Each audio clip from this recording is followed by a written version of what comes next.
Good morning, students. The lesson which we are dealing is respiration. We will have a small recap of what we have learnt in the last class. Define inhalation. The process of breathing in air is called inhalation. What is exhalation? The process of breathing out air is called exhalation. Define diffusion. The process by which a substance moves from an area of higher concentration to an area of lower concentration is called diffusion.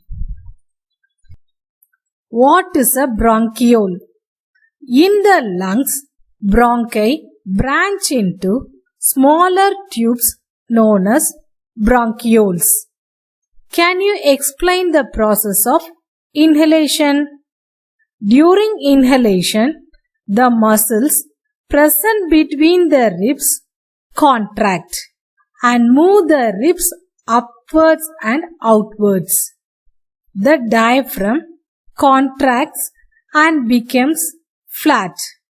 The breastbone moves outwards. As a result, the volume of the chest cavity increases.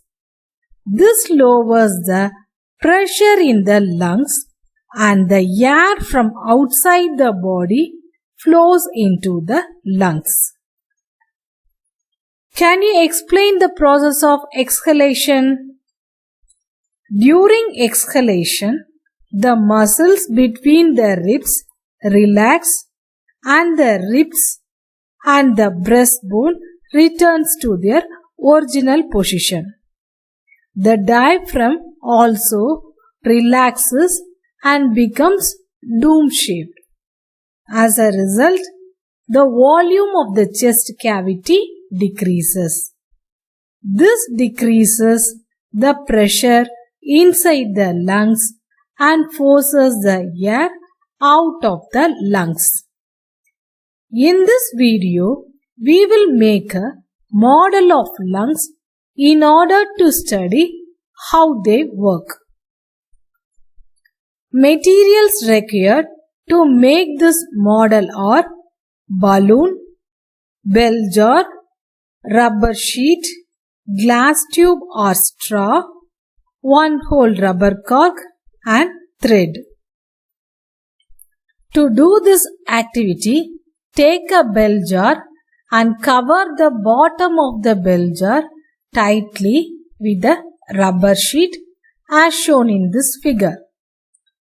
Close the bell jar with one-hole rubber cork. Insert a glass tube with balloons through one-hole rubber cork as shown in the figure.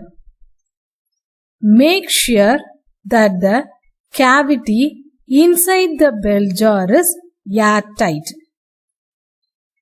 This model works like our lungs.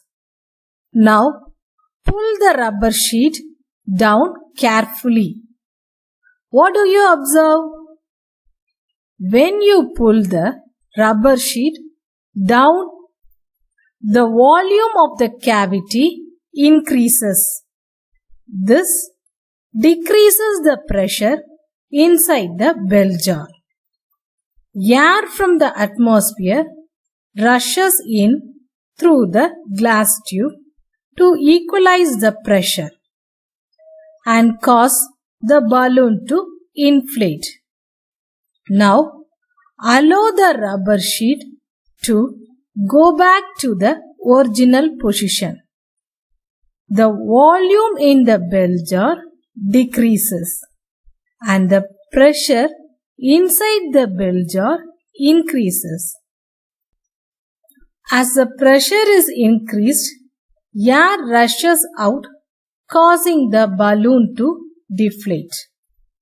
You can do this model at home using a plastic bottle and a straw instead of airtight container and a glass tube. we will do another experiment to show that the air we exhale contains carbon dioxide. Material required to do this experiment are conical flask, lime water, 2-hole rubber cork, glass tube and clips. To do this experiment, take some lime water in 2 conical flasks. Set up the apparatus as shown in the figure. Breathe in and breathe out through the mouthpiece. When you inhale, keep clip A open and clip B closed. So, now the inhaled air passes through the flask A. While exhaling, keep clip A closed and clip B open. So the exhaled air passes through the flask B before mixing with the atmosphere. What do you observe after few minutes? The lime water in the flask B becomes cloudy, that is milky. Can you say why? This is because when carbon dioxide combines with lime water, it becomes milky. In this experiment, flask B becomes milky. This shows that the air we breathe out contains higher concentration of carbon dioxide. Today's science fact. We all know humans have 2 lungs, which together form one of the largest organs in our body. The lungs on our left is a bit smaller than the lung on the right because it has to make room for our heart to fit in our chest. The lungs and the heart need to be close together because they work together. So, look after your lungs by doing exercise regularly, which makes them stronger. So, in this video, we learned to make a model of lungs and also proved that the air we exhale contains carbon dioxide. Thank you.